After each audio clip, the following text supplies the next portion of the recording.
좋은 아침입니다. 또 우리는 좋은 인생을 살아갑니다. 좋은 시대 속에 있습니다. 하나님은 늘 새로운 것을 원하십니다. 그래서 하나님은 옛날 것을 안 좋아하세요. 우리는 어제 저녁에 먹다 남은 찌개를 오늘 아침에 끓여서 먹을 수도 있어요. 반복해서. 그렇지만 하나님은 늘 새로운 것을 좋아하십니다. 그래서 하나님께서 말씀하시기를 너희는 옛날 일을 생각하지 말고 옛적 일을 기억하지 말고 새 것을 생각하라. 너희는 그리스도 안에 새로운 피조물이다. 이렇게 말씀하셨습니다. 아침에 일어나면서 우리는 기대해야 됩니다. 하나님, 오늘 하루 무엇을 시작하시려고 하십니까? 하나님, 오늘 하나님께서 저희에게 원하시는 것은 무엇입니까? 하면서 기대 가운데서 살아야 됩니다. 하나님은 오늘도 우리 교회와 그리고 여러분 자신들 그리고 우리의 친구들 그리고 우리의 이웃과 가족 모두를 위해서 좀 새로운 일을 지금 계획하시고 우리에게 그 새로운 일들을 지금 가르쳐주고 계십니다. 사도 바울이 예수님을 믿고 계속적으로 하나님의 복음을 예루살렘을 중심으로 해서 복음을 증거했습니다. 그런데 예루살렘에서만 복음을 증거하는 것은 그것으로만 하나님은 원치 않으셨어요. 하나님은 그 복음을 유럽에도 복음을 증거하기를 원했습니다. 여러분, 자기를 생각할 때 나는 지금까지 이렇게 살아왔으니까 앞으로도 이렇게 살아갈 것이다 라고 단정하지 마세요. 나는 어떤 것에서도 자신이 없으니까 새로운 것들에 관해서는 계획도 없고 꿈도 없다 라고 결론을 내리지 않기를 원합니다. 사도 바울이 복음을 아시아에서만 전하기를 바랐기 때문에 계속 방향을 아시아 쪽으로 방향을 돌렸습니다. 그래서 아시아를 향해서 복음을 증거하기를 원해서 그 16장 7절에 보게 되면 사도 바울이 비두니아로 가려고 애를 썼습니다. 그런데 하나님이 허락하지 않는 겁니다. 우리가 때로는 착각해요. 때로는 오해를 합니다. 하나님이 주시겠습니다. 하나님이 허락하셨습니다. 하나님께서 사도 바울로 하여금 아시아에서 복음을 증거하지 말고 유럽에 가서 복음을 증거하라. 그렇게 하나님께서 원하셨는데 만일 계속적으로 사도 바울이 저는 아시아의 복음의 비전을 가졌습니다. 저는 아시아의 복음을 증거하겠습니다. 하나님께서 아시아에게 기도의 응답을 주셨습니다. 라고 말하면 그거는 어리석은 것입니다. 사도 바울의 그 지혜가 어디 있느냐면 하나님께서 비두니아로 가고자 했었을 때에 예수의 형이 허락하지 않았다라고 하는 그 말씀에 사도 바울이 아하 그렇구나. 예수의 영이 허락하지 않는구나. 하나님이 이것을 원치 않는구나. 그것을 깨닫고 어디로 갔느냐면 드로아로 갔습니다. 바울이 이제 무시아를 지나서 드로아로 갔습니다. 이게 중요한 지혜입니다. 신앙에는 고집도 필요하겠지만 결정도 참 필요한 겁니다. 그래서 우리 예수 믿는 사람들은 좀 융통성이 많아야 됩니다. 융통성.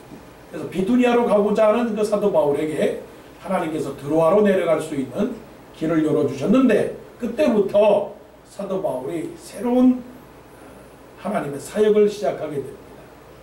드로아에서 머무는 동안에 밤에 환상 중에 아주 꿈에 아주 간절한 꿈을 꿨습니다. 환상을 보았습니다. 저 유럽에 있는 그 어떤 사람이 손짓을 하면서 간절하게 손짓을 하면서 환상을 보는 겁니다. 꿈을 보는 겁니다. 그야말로 비전을 보는 겁니다. 비전. 그러면서 우리를 와서 도우십시오. 우리를 와서 도우십시오. 그런 꿈을 꿨습니다. 그런 꿈을 꾸고서 사도 바울이 깨달았습니다. 아, 저 유럽에 있는 사람들이 바로 나를 부르는구나. 유럽에 와서도 복음을 증거하라고 하구나. 그래서 아시아에서 유럽으로 마음의 생각을 바꿨습니다. 신앙에서 자기 주관을 지키는 건 좋은 겁니다. 그러나 그 주관이 잘못될 수도 있는 겁니다. 여러분, 신앙이라고 하는 건 율법주의적인 신앙도 필요해요. 그러나 은혜적인 신앙도 참 중요해요. 너무 고차원적인 것이라서 말씀드리기 여러분 이해할지 모르겠습니다. 율법적 신앙관, 율법으로 이것을 지켜야 된다, 저것을 지켜야 된다. 중요한 겁니다. 그러나 율법에만 얽매이면 은혜를 모릅니다. 율법으로는 구원을 받을 수가 없어요. 그렇다고 해서 예수님의 은혜, 용서, 사랑 이것만 다 통하느냐? 그렇진 않아요. 구약에서 나오는 그 하나님의 율법을 또 지켜야 되겠지요. 그래서 사도 바울이 그 마게도니아에서 사람이 막 하면서 환상을 보면서 그래서 그 환상을 보았습니다. 여러분 꿈을 꾸셔야 됩니다. 봐야 돼요. 환상을 보아야 돼요. 그 환상이 하나님의 말씀 가운데서 그 환상을 우리에게 보여주고 있는 겁니다. 그런데 그 환상을 봐도 제대로 봐야지 그 환상을 잘못 보면 오류가 생기게 됩니다. 어떤 사람이 잠을 자다가 용 3마리가 물부에서 하늘로 올라가는 꿈을 꿨어요. 용 3마리가. 야, 그야말로 좋은 꿈이구나. 하고서는 뭐 했겠습니까? 복권 3장을 샀습니다.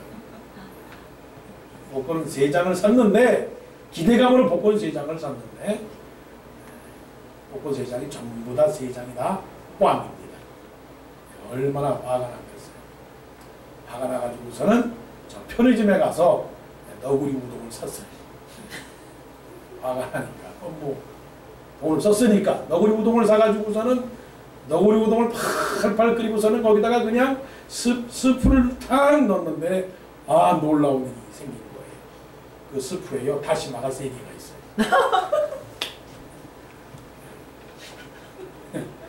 꿈도 제대로 꿔야 돼요. 꿈도. 환상도 제대로 봐야 됩니다. 환상도. 우리 교회 김이라고 하는 집사님이 계시는데 그 김이라고 하는 집사님이 꿈을 꿨습니다. 환상을 봤어요. 그랬더니 그 환상을 보고 감격한 마음으로 저에게 얘기를 하는데 목사님 제가 환상을 봤습니다. 무슨 환상이요? 제가요 교회 문을 확 열었는데요. 그냥 목사님이 그냥 큰 은혜로운 말씀을 증거하시는데 사람들이 그냥 꽉 찼습니다. 꽉 찼습니다. 여러분 아멘이요 노멘이요? 아멘. 아멘이면 그 진짜 환상이에요. 그건 진짜 환상이에요. 그런 거 정도를 좀 꿈을 꾸고 환상을 가야 하지. 그러니까 용 3마리가 하늘로 올라간다고 그래 복권 3장 정도 사가지고 그러면 되겠느냐고요. 여러분 하나님은 새로운 일을 계획하십니다. 아시아에서 유럽으로 지금 새로운 일을 계획하시는데 자꾸만 옛날 것 생각하고 자꾸만 자기 생각하고 자기 고집 생각하고 환경 탓하고 안 된다라고 말하고 그러면 되겠냐 하는 겁니다. 그렇지 않아요. 그러니까 환상을 보고 마게도니아로 떠나가기를 애를 썼습니다.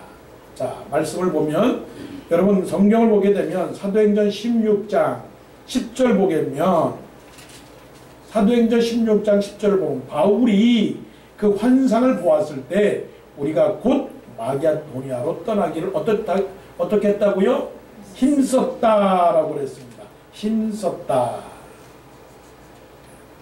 마게도니아로 떠나기를 힘썼다. 그러니까 비두니아로 가고자 애썼다라고 하는 그 말씀을 포기하고 마게도니아로 가기를 힘썼다라고 했습니다.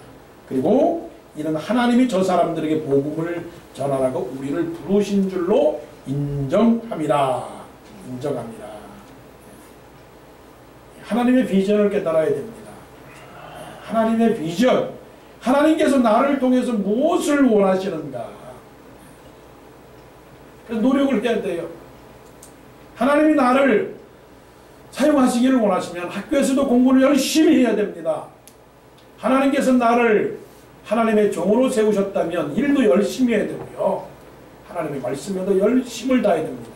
그래야 하나님이 도와주십니다. 하나님은 우리 속담에도 그렇잖아요. 하나님은 하늘은 스스로 돕는 자를 돕는다. 하나님이 가만히 앉아 있는데 떡을 줘요? 가만히 있는데 빵을 줘요? 아닙니다. 힘을 쓰니까 하나님이 길을 열어주신 겁니다. 힘을 썼다는 건 뭡니까? 배를 타야 되는데 배가 배값이 얼마인지도 모르고 배가 언제 떠나는지도 모르고 배에 몇 명이 타는지도 모르고 배가 어디에서 어디로 가는지도 모르고 이런 것도 아무것도 생각하지 않고 가만히 그냥 있으면 되겠어요? 아니, 이 힘을 썼다라고 하는 말은 그 말을 포함하는 겁니다. 자, 어떤 사람이 홍수가 나서 물에 빠졌습니다. 지금 허우적거리고 있습니다. 물에 빠져서 지금 그냥 다 죽어가고 있는 상황에서 하나님께 기도합니다. 하나님께서 도와줄 줄로 믿습니다. 강하게 믿음을 가졌어요. 근데 황소 한 마리가 오더니 말합니다. 도움이 필요하세요? 제가 구해줄까요? 그랬더니 이 사람이 말합니다. 하나님이 도와주실 것입니다. 하나님이 도와주실 것입니다. 그 한 마리가 지나갔어요. 그 다음에 또 홍소 한 마리가 또다시 옵니다. 도와드릴까요? 아니요. 하나님이 도와주실 것입니다. 그래서 그냥 이 사람이 물에 빠져서 죽고 말았네.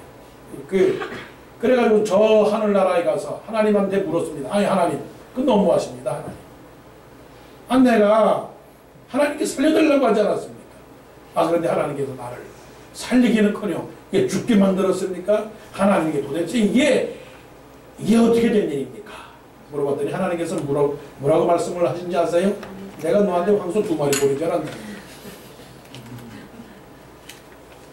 하나님은 우리 모든 환경 속에서 우리가 하고자 하는 이 모든 일에 도와주는 길을 허락해 주세요. 문제는 지혜가 없고 문제는 노력이 없고 문제는 믿음이 없어서 그런 것이지 하나님은 모든 곳에 길을 열어주셨어요. 건강을 찾는 비결도 세상에 모든 약초는 다 있는 겁니다. 모든 질병에 꼭 맞는 약이 있어요. 다만 우리가 그 약을 아직도 찾지 못하고 있기 때문에 그래요.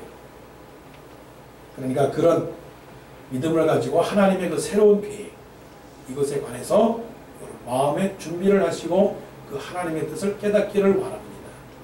이 하나님의 계획에 하나님께서는 또한 사람을 준비하고 계세요.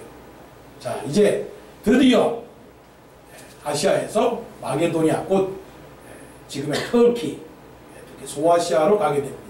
유럽으로 가게 됩니다. 소아시아에서 이제 유럽으로 가게 되는데 그 유럽의 첫 번째 성이 빌립보 성입니다.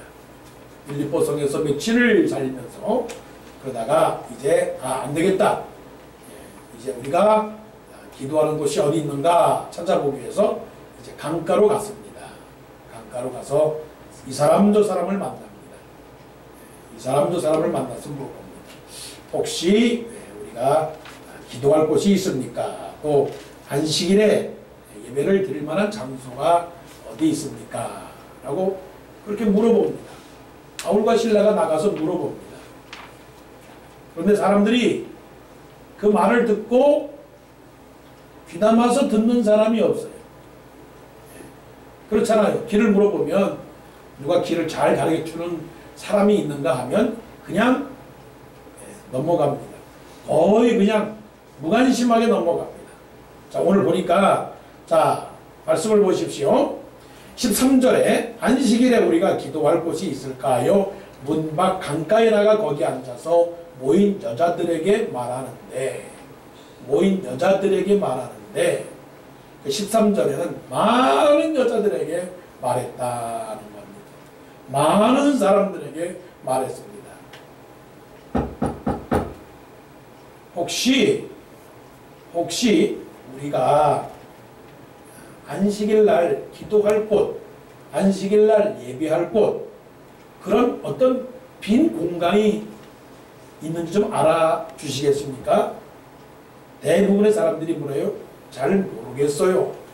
무엇을 찾는지 저는 알지를 못합니다.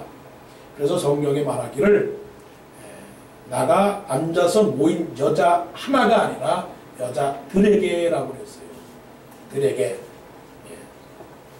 그래서 모든 사람들에게 말했다라고 하는 사실입니다. 그런데 여기에 한 여자가 있었어요. 루디아라고 하는 여자. 루디아는 옷감 장사입니다. 패브릭. 옷감 장사인데 빨간 옷을 물감을 들인 빨간 물감 옷 들인 그런 옷감을 파는 그런 사람입니다. 이 사람이 그 바울과 실라의 말을 듣고 말하기를 제가 알고 있습니다. 도대체 무엇을 알기를 원하십니까? 그 말을 들었다라고 하는 거예요.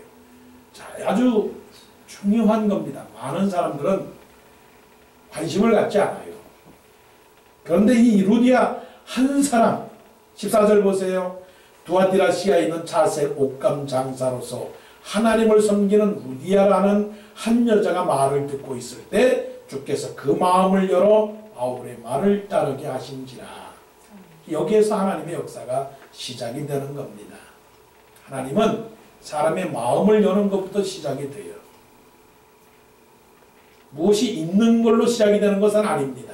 하나님께서 그 마음을 열어주는 거예요. 주께서 그 마음을 열어 바울의 말을 따르게 하신지라. 여기서부터 이제 시작이 되는 겁니다. 마음을 여는 겁니다. 무엇이든지 그 마음이 어떠하면 그 위인도 그러하니라. 사람의 마음의 생각을 통해서 그 사람이 어떠한 사람이 되는 겁니다. 하나님께서 루디아의 마음을 열어서 드디어 빌립보 성에 하나님의 복음을 증거하는 시작을 만들어 준 거다라고 하는 겁니다. 여러분, 마음을 열으셔야 돼요. 마음을 열어야 돼요. 하나님의 말씀을 들을 때에도 마음을 열어야 됩니다. 어떤 환경에도 마음을 열어야 됩니다. 여러분, 학교가 좋은 데 가서 공부를 해야 공부가 잘 되는 줄 아세요? 그렇지가 않아요. 환경이 어려운 가운데서라도 마음을 열고 공부를 하겠다라고 마음을 먹으면 공부가 되는 겁니다. 이 루디아라는 마음을 열었습니다. 그래서 사도 바울과 실라의 그 말하는 말을 듣고 예수님을 영접을 하고 15절에 그와 그 집이 다 세례를 받고 우리에게 청하여 이르되 만일 나를 주 믿는 자로 알거든 내 집에 들어와 유하라고 강권하여 머물게 하리라. 하나님은 항상 피할 길을 주십니다. 여러분들이 루디아와 같은 그런 주인공이 되어야 됩니다. 이것은 우리의 지식이나 이것은 우리의 배경이나 우리의 모든 그런 권력이나 우리의 그 재물 가지고서는 지금 말하는 건 아닙니다. 어느 것든지 우리의 마음이 결국은 그 사람에게 가 있는 것이고 그 마음이 환경을 극복할 수 있는 힘이 있는 것입니다. 필립이 예수님을 먼저 만났습니다. 예수님을 만나서 말하기를 내가 예수님을 만났다. 내가 메시아를 만났다 했습니다. 그랬더니 나다나엘이 말하기를 나사렛에서 무슨 선한 것이 나올 수 있겠느냐. 나다나엘의 마음이 확 닫혀 있었어요. 닫혀 있었어. 당신이 무슨 그런 일을 할 수 있겠느냐. 나는 그것을 못 믿겠다. 너는 그렇게 말하지만 나는 내 이 정신으로서는 이해할 수 없겠다. 나사렛 같은 동네에서 무슨 이스라엘을 구원할 메시아, 곧 구원자, 곧 왕이 나타나겠느냐. 거짓말하지 마라. 그런 말을 했어요. 그런데 예수님을 만나자 나다나엘의 마음이 확 열리고 말았어요. 지금 문제는 그것입니다. 내 마음에 따라서 내 인생이 달라지고 내 마음에 따라 행복이 달라지고 마음에 따라서 생각이 달라지고 생각이 모든 삶을 변화시킨다라고 하는 그것을 깨달아야 되는 것입니다. 자, 이제부터 시작입니다. 자, 빌립보 성에 도착을 했습니다. 그리고 루디아를 여자를 만났습니다. 그래서 거기에 세례를 주었습니다. 그래서 그곳에 안식일 날 복음을 증거하고 기도할 자리를 루디아가 다 마련해 주었습니다. 이제 다 된 거 아닙니까? 이제 다 된 거죠. 근데 사실은 하나님의 일이라고 하는 것은 지금부터 지금 오늘 읽은 본문으로부터 시작이 되고 있다고 하는 사실입니다. 지금부터예요. 자, 빌립보 지방에서 갔는데 한 여자아이가 있습니다. 한 여자아이가 귀신이 들렸습니다. 귀신이 들렸는데 점을 잘 봅니다. 예언을 합니다. 영어로 말하면 프로페사이를 합니다. 당신이 어떻게 되고 어떻게 될 것이다. 귀신이 들렸으니까. 근데 그게 진짜 예언이 아니라 가짜 예언입니다. 거짓말하는 겁니다. 사람들은 그 거짓말하는 거를 들어서 아 진짜구나 합니다. 근데 이 여자아이의 주인이 있습니다. 주인이 이 여자아이를 부려먹습니다. 너 귀신 들렸지? 그러니까 저 시장 거리에 나가서 네가 점을 쳐라. 그러면 네가 점을 쳐가지고 네가 벌어온 모든 돈은 다 나한테 가져오라. 돈을 잘 벌었습니다. 돈을 잘 벌었어요. 사도 바울과 실라가 이제 그 여자아이를 만났습니다. 여자아이를 만났는데 그 여자아이가 신기하게 사도 바울을 보면서 말하기를 당신은 하나님의 사람이에요. 당신은 하나님의 사람이에요. 당신은 우리에게 구원의 길을 가르쳐주는 사람이에요. 당신은 하나님의 말씀을 믿는 사람입니다. 당신은 하나님의 종입니다.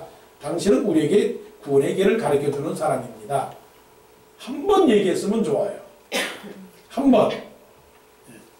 그런데 이 귀신 들린 아이가 그 입으로 말하는데 그것을 한 번 얘기하는 게 아니고요. 계속해서 반복합니다. 반복을 해요. 이런 좋은 것도 좋은 말도 반복하면 그 문제가 있는 거예요. 나쁜 말도 반복하면 문제가 있듯이 좋은 말도 반복하면 거기에 something wrong입니다. 왜냐면 목사님을 만나자마자 말하기를 같은 말을 계속합니다. 목사님은 최고. 목사님은 최고. 그 여자는 예뻐. 그 여자는 예뻐. 목사님은 최고. 그 여자는 예뻐. 계속 그 얘기를 같이 반복한다고 해보세요. 그러면 뭔가 잘못된 겁니다. 잘못된 게 아니라 그건 가짜예요. 가짜. 그걸 미혹하는 겁니다. 그리고 사도 바울이 영적으로 깨어있는 사람이 그 여자아이가 성경 말씀 보세요. 17절. 그가 바울과 우리를 따라와 소리질러 이르되. 소리질러 이르되. 그냥 속삭이는 말이 아니고요. 소리를 치면서 말합니다. 이 사람들은 지극히 높은 하나님의 종으로서 구원의 길을 너희에게 전하는 자라. 정상입니까 이거? 그런데 18절. 이같이 여러 날을 하는지라. 이같이 여러 날을 했습니다. 그러니까 이거는 정신을 혼미케 하는 겁니다. 정신을 힘들게 하는 겁니다. 매일매일 소리친다고 해보세요. 매일매일. 당신은 왕이십니다. 당신은 왕이십니다. 당신은 주의 종입니다. 당신은 구원의 길을 우리에게 가르쳐주는 사람이라고 하면은 영적인 사람, 아 이거 문제가 있구나. 문제가 있구나. 그걸 깨달아야 돼. 그래서 사도 바울이 그 아이를 딱 앞에 세워놓고 말하기를 나사렛 예수의 이름으로 명하노니 귀신아 나오라. 귀신아 나와라. 여러분 마음속에 두려움과 근심과 또 미움 그리고 평화가 하지 못하는 마음 왠지 모르게 그냥 세상이 참 커 보이고 내가 작다고 느낄 때 그리고 세상 사람들이 다 미워. 부모님도 믿고 친구도 믿고 모든 것이 미워. 그런 마음이 그냥 갑자기 꽉 밀려올 때 그리고 이상하게 그냥 막 뭔가를 그냥 짜증내면서 막 때려 부수고 싶을 때 그러고 싶을 때 그리고 왠지 우리 갑자기 그냥 슬플 때 그럴 때 여러분 그게 다 뭐냐면 마귀의 장난입니다. 마귀의 장난이에요. 우리의 영혼을 확 조이는 마귀의 장난이에요. 그럴 때 우리가 어떻게 되느냐면 예수의 이름으로 명하노니 귀신아 나오세요. 아니고 귀신아 나와라. 이거 소리치는 거 좋아하잖아요. 자, 한번 봅시다. 귀신아 나와. 시작. 귀신아 나와. 나와. 대신 내 이름으로 하면 안 됩니다. 예수의 이름으로. 예수의 이름으로 명하노니 귀신아 나와. 남자는 말하기를 나와 임마. 그리고 여자는 나와 이 니은. 이렇게 하면 된답니다. 왜냐하면 마귀는 존경 안 해도 돼요. 비인격적으로 대화해도 돼요. 그러면 물러가게 되어 있고 나오게 되어 있어요. 나오게 되어 있단 말입니다. 자, 이 여자 아이 하나에 귀신을 다 내쫓았어요. 그러면 지금 무슨 일이 일어나고 있는지를 봐야 됩니다. 자, 복음을 증거하고 있는데 귀신 들린 여자의 그 귀신을 쫓아냈어요. 그럼 얘가 정신이 온전해요? 온전하지 않아요? 온전해요. 그러면 점을 볼 수 있습니까? 없습니까? 없어요. 없어요. 거짓말을 안 하는 거예요. 여러분 거짓말도 마귀 귀신이라고요. 거짓말을 밥 먹듯 하잖아요. 너 어디 갔었니? 학교요. 놀러 가고서. 학교 가서 뭐 했니? 공부했어. 공부도 안 하고 잠을 자고서 공부했어요. 막 이렇게 자꾸만 거짓말하면 거짓말에 거짓말이 나오는 거예요. 그러니까 이 여자아이가 점을 못 치는 거예요. 귀신이 안 들렸으니까. 그러니까 주인이 화가 났습니다. 화가 나니까 따지고 물었습니다. 너 왜 그랬니? 저 사람들이 나를 귀신을 쫓아냈어요. 그러니까 이 주인이 사도 바울과 실라를 잡아가지고서는 관리한테 갔어요. 관리한테 가가지고 고소를 했습니다. 고소를 뭐라고 고소를 했냐면 이 사람들이 말이에요. 이상한 풍속을 전하고 있습니다. 로마 사람인 우리도 따라가지 못할 풍속을 전하고 있습니다. 그러니까 옆에 있는 사람들이요. 그렇소! 그렇소! 이 사람들이 그런 사람이요. 그렇소! 그렇소! 신앙은 군중심리에서 따라다니는 게 아니고 나 혼자의 아주 그 확실한 믿음, 하나님과 나와의 관계 속에서 믿는 겁니다. 많은 사람들이 다 가니까 다 가면 안 되는 겁니다. 내가 하나님을 정확하게 믿고 따라가야죠. 그래서 어떻게 됐느냐? 결국은 할 수 없이 매를 쳐라! 이 사람을 옷을 벗겨라! 그리고 이 사람을 매로 쳐라! 그리고 옥에 가두어라! 매를 몇 번 맞았느냐? 40에 하나 가만매, 그러니까 39번의 매를 맞았고요. 엉덩이를 때리는 태장을 바울은 3번이나 맞았다고 그러는데 아마 한 번 맞는 것은 아마 여기서 맞았을 겁니다. 39까지 매를 맞는 그 매가 여기서 맞았을 겁니다. 그리고 옷을 벗기고 감옥에 집어넣습니다. 감옥에. 그 감옥이 어떤 감옥이냐? 지하 감옥.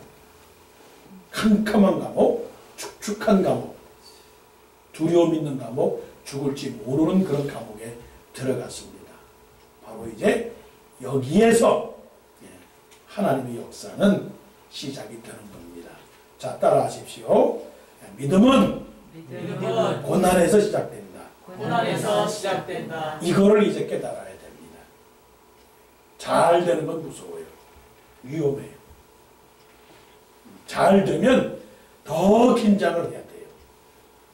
근데 어려우면 속 편한 겁니다. 어려우면, 힘들면, 괴로우면, 누가 나를 괴롭히면, 사업이 안 되거든. 뭔가 생각했던 것이 안 되면 우리는 뭐라고 생각을 해야 되냐면, 아, 하나님이 드디어 간섭하시는구나. 하나님이 드디어 이제 뭔가를 지금 그야말로 세상적으로 큰 일을 해가시는구나. 이겁니다. 하나님의 역사는 고난을 통해서 이루어지는 겁니다. 여러분, 힘들면 힘들수록 하나님이 함께 하시는 겁니다. 이것만 우리가 마음속에 새기면 승리하게 되는 거예요. 승리하게 되는 겁니다. 자, 간수를 향해서 든든히 지키라고 합니다. 그리고 발에 이렇게 쇠인을 딱 매가지고 도망가지 못하도록 그렇게 묶어 놨습니다. 묶어 놨어요. 그럴 때 캄캄한 밤에 여러분들은 어떻겠습니까? 이것도 하지 못하고 저것도 하지 못하고 두렵고 떨리고 염려가 되고 이때의 상태를 저는 정의를 내립니다. 사망의 상태 그리고 사신의 상태, 사심의 상태라고 말합니다. 사망의 상태 그리고 사심의 상태. 뭐가 사망이냐? 절망과 원망과 낭만과 실망의 상태. 그리고 사심의 상태는 근심, 그 다음에 욕심, 그 다음에 또 의심, 그 다음에 소심. 이 8가지가 한꺼번에 밀려옵니다. 여러분은 지금 어떤 상태에 있어요? 근심과 또 의심과 욕심과 소심 이런 것들이 탁 몰려옵니다. 그럴 때 어떡할까요? 사도 바울과 실라가요 그 감옥에서 어떻게 했느냐? 감옥에서 기도합니다. 자, 말씀 보세요. 자, 24절. 그가 이러한 명령을 받아 그들을 깊은 옥에 가두고 그 발을 착고에 든든히 채웠더니 25절 오늘 마지막 절입니다. 한밤중에 캄캄한 밤중에 보이지 않는 밤중에 추운 밤중에 사망의 밤중에 사심의 밤중에 보이지 않을 때 대책이 없을 때 방책이 없을 때 해결의 기미가 안 보일 때 도대체 희망이 보이지 않을 때 그 한밤중에 바울과 실라가 기도하고 하나님을 찬송하며 죄수들이 듣더라라고 그랬어요. 듣더라. 무슨 일을 만나든지 무슨 일을 하든지 기도가 없으면 기도를 하지 않으면 성공하지 못하고 이루지도 못하고 기도가 없으면 실패합니다. 기도하지 아니하고 시작한 것은 무너지게 됩니다. 기도는 영혼의 호흡입니다. 찬송은 입술의 열매일 뿐만 아니라 우리 영혼의 맥박입니다. 영혼의 맥박. 기도가 있으면 살아있습니다. 찬송이 있으면 맥박, 뜁니다. 맥박이 뭔지 아세요? 맥박은 펄스를 얘기해요. 펄스. 우리의 심장이 쿵탕, 쿵쾅, 쿵쾅 이렇게 자꾸만 이렇게 피를 보내는 겁니다. 기도는 숨을 쉬는 겁니다.